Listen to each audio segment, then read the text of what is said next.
నువ్వు కట్ చేసావు, నన్ను ఆడితే మొత్తం కాలే కట్ చేసాం. ఓం నమ శివాయ, ఓం నమ శివాయ, ఓం నమ శివాయ. राजाति राजाय प्रसंग सायिने नमो वयं वै श्रवणाय कुर्महे समे कामाय भक्त्यं कामेश्वरो वै श्रवणो ददातु वैराय वै श्रवणाय महाराजाय नमः. यानि कानि पापानि जन्मान्तरकृतानि च तानि प्रसन्ते प्रत्यक्ष पदे पदे पापोऽहं पापकर्माणां पापात्मां पापसम्भवां त्रायमां प्रयादेव शरणागतवत्सल अन्यथा शरणात्ममेव शरणं मम तस्मात् कारुण्यभावेन रक्ष रक्षो जनार्दनः रक्ष रक्षो परमेश्वर आत्मरक्षणस्कां सभ्य मंत्रहीनं क्रियाहीनं भक्तिहीनं जनार्दन यत्पूजितं भयादेव परिपूर्णं तदास्तु मे.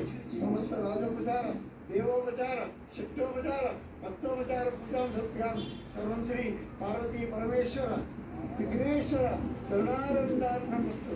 नमः पार्वतीपते हर हर महादेव. बम बम बम बम बम बम बम बम बम बम बम बम. पुनर्दर्शन प्राप्तिरस्तु. बोलो सबने पुनर्दर्शन प्राप्तिरस्तु, पुनर्दर्शन प्राप्तिरस्तु. सर्वे जना सुखिनो भवन्तु, सर्वे जना सुखिनो भवन्तु, समस्त धर्मगलानि भवन्तु.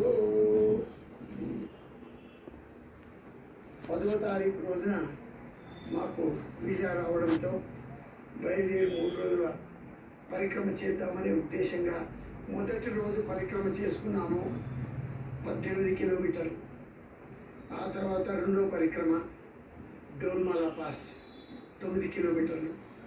ఆ 9 కిలోమీటర్ల తర్వాత మళ్ళా దిగి వచ్చేటప్పుడు మళ్ళీ 9 కిలోమీటర్లు కిందికి దిగి వచ్చినాము. అక్కడి నుంచి మళ్ళీ 10 కిలోమీటర్లు గుర్రం మీద రెండో రోజు పరిక్రమ సంపూర్ణం చేసుకొని మూడో రోజు పరిక్రమ కూడా 16 కిలోమీటర్లు వచ్చేసినాము. అయితే ఈరోజు మేము మా యొక్క యాత్ర సంపూర్ణం చేసుకొని పరమేశ్వరుని ఆజ్ఞ వలన ఈ జన్మకు ఇంత మంచి యాత్ర ఫలము మాకు అందినందుకు మాకు పునర్జన్మ ప్రాప్తిరస్తు, పునర్దర్శన ప్రాప్తిరస్తు అని అనుకుంటున్నాం. అమ్మ మీరు హైదరాబాద్ నుంచి వచ్చారు,